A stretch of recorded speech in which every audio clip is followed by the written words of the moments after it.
So after LeBron James left Cleveland to go to LA, and that extremely fun 2014 to 2018 era and team was pretty much over, the Cavs and Kobe Altman were in a very interesting spot. The Cavs already accomplished the ultimate goal of winning a championship, and they broke the curse, and fans were pretty content with where things were at. But once again, the reality of the situation was that LeBron left the Cavs with pretty much nothing left, so they had to rebuild from scratch. The team was Kevin Love, who signed a big extension. At the time, we thought he was the star to build the team around. Tristan Thompson was still around, and then J.R. Smith, who threw soup at one of the coaches, was there. And then in the 2018 draft, they selected Collin Sexton, who really ended up being the culture setter moving forward. And then the rest of the team was just the role players that were around LeBron, guys like Jordan Clarkson, Nance, Delly, Cedi Osman, Ante Zizic, David Nwaba. The team was kind of just a bunch of guys thrown together with no clear direction. But I'll be completely honest, and I think a lot of you guys probably fall into this boat as well. I was feeling good about the team the Cavs had. I thought they could get to 45 wins and make the playoffs, but I guess I was very delusional, and just how bad the Cavs ended up being kind of proved the greatness of LeBron once again. You can love him or you can hate him, but there is no denying that just in terms of impact, he is the greatest basketball player to ever play the game. The Cavs ended the season with a whopping 19 wins, and it was clear that there was a long way to go, and the roster was pretty much going to need a complete overhaul. It was clear a reset was needed, and I got to give Kobe Altman credit because he made the reset happen. He did not hold on to the vets to try to prove that his initial plan was right. He knew it was time to build through the draft and get young players, and with the way the NBA was headed, he knew some of those borderline contending teams would be willing to give up young players and draft picks for vets. But first off, the Cavs had the number 5 pick of the draft, and with that pick, Kobe had a huge decision to make. Because they already drafted an undersized guard in 2018 in Collin Sexton, and now the best player available in terms of just pure talent was Darius Garland, who was also an undersized guard, and he was even more risky because we only saw him play 5 games at Vanderbilt due to injury, but nonetheless, Altman took the risk, and now the Cavs had the backcourt of the future. The Cavs also drafted Kevin Porter Jr. with the last pick of the first round, someone who had off-the-court issues, but unlimited potential. And that was pretty much it for the noteworthy additions of the 2019 offseason.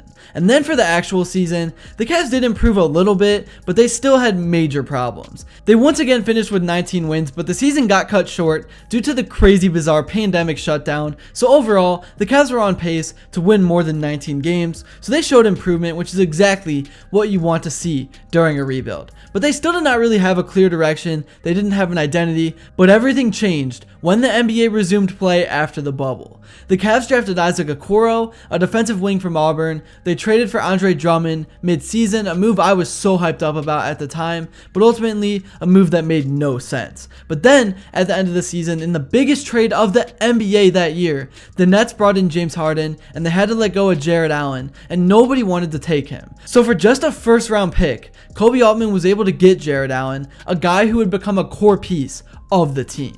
The Cavs still did suck that season though, but they had a breakthrough moment when Collin Sexton dropped a 40 piece on the new look Big Three's debut for the Brooklyn Nets, and then the Cavs got super lucky in the draft lottery, landing the number 3 pick in a draft where there really was 3 top players and then everyone else, and being at the number 3 spot made life super easy for Kobe Altman, because whichever of the top 3 of Jalen Green, Cade Cunningham, and Evan Mobley fell was the one that they would take. And thank goodness it was Evan Mobley, because that one pick changed everything for the Cleveland Cavaliers. On August 28th of 2021, a key moment in the Cavs rebuild also happened when Kobe Altman acquired Lauri Markkanen in a 3-team sign-and trade, and all of a sudden the Cavs had 3 bigs that were all talented enough to be starters, and they still had Sexland, a nickname that I hated, and they had Isaac Okoro, Osman, and a few other wings. And weeks before that, the Cavs also traded Taurean Prince for Ricky Rubio, a move at the time Kobe Altman made just to bring a veteran guard in to mentor Sexton and Garland, but little did we know,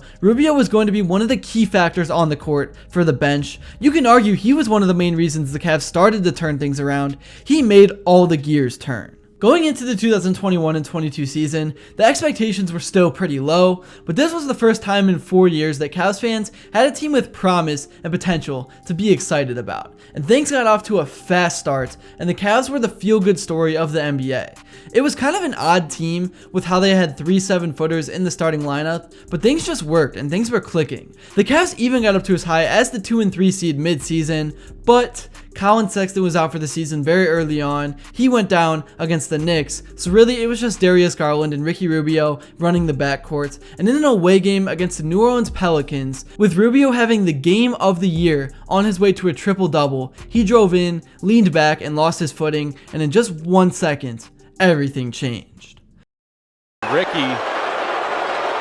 says, I thought he was saying I'm okay when his teammates went to grab him.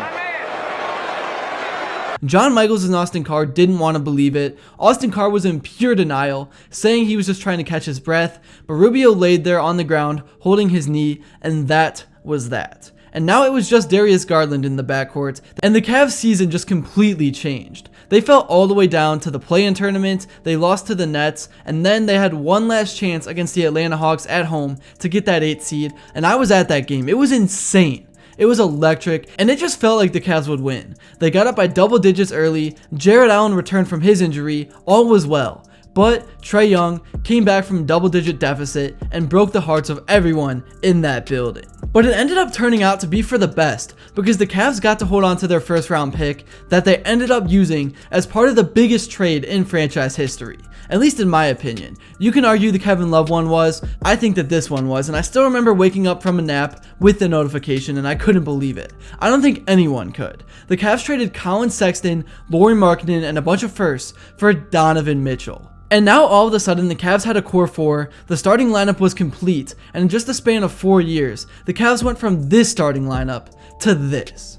Unbelievable. And the future was secure as well. Darius Garland got a Supermax contract, everything was starting to come together. I thought the Cavs were a 60-win team, and they were good, but honestly, things kind of started out rather slow. At least for fans like me who thought the Cavs would instantly become the greatest team to ever exist. They were good, there is no denying that. But I felt like things never really clicked with Darius Garland and Spida. They kind of played for themselves more than they did for each other. But one thing the Cavs have done throughout this rebuild is they improved, and every season built on itself. The first season with Donovan Mitchell, the Cavs were a first-round exit. The second season, they were a second-round exit. And now this season, under new head coach Kenny Atkinson, the Cavs had the best record in the East, and they are the 1 seed, and they are looking to do some damage in the postseason. I think they're at least going to make it to the Eastern Conference Finals. I think they could do that pretty easily. It's all going to come down to if they can beat Boston, and that is going to be such a fun 7 games of basketball. Either way, I really do believe that. And like I said, the Cavs have all the pieces in place to win a championship. They brought in Ty Jerome last year, but due to injury, he missed the entire season, so he was kind of an afterthought, and all of a sudden, he became an X factor similar to Rubio back in 2022, except even better. And then the Cavs traded for DeAndre Hunter from the Atlanta Hawks at the deadline, and he could be the one to take this team over the top. So far, he has been huge in terms of bringing length and physicality off the bench, and when the Cavs traded for him, they went on another 15-game winning streak. So yeah, man, credit to Kobe Altman. He just made right move after right move, and he just continued to trust the process, because before this season, the big question was, should the Cavs blow things up again, or should they really commit to the core 4? And thank God Kobe Altman committed to everyone and committed to what this team was building, because the Cavs put on one of the most fun seasons in franchise history, and I cannot wait to see what these guys can accomplish in the playoffs. So that is a recap of the Cavs rebuild over the last 5 years. Obviously, I didn't cover all of the small details, and I did not want to, because then this video would be over a half hour long, but I really hope that you enjoyed, and let me know in the comments below what your predictions are for the upcoming playoffs. That's really all I got for this video. Thank you all so much if you made it to this point. If you enjoyed, please be sure to drop a like and subscribe, because your support truly does mean the world. And also, join my Discord, where I'm going to be chatting with you guys all postseason long, and also just in general about sports and also sports betting, all that good stuff. I want to build a very strong community. Be sure to join. I'll leave a link for that in the comments below, and let me know what you would like to see next. And until then, I will see you all later.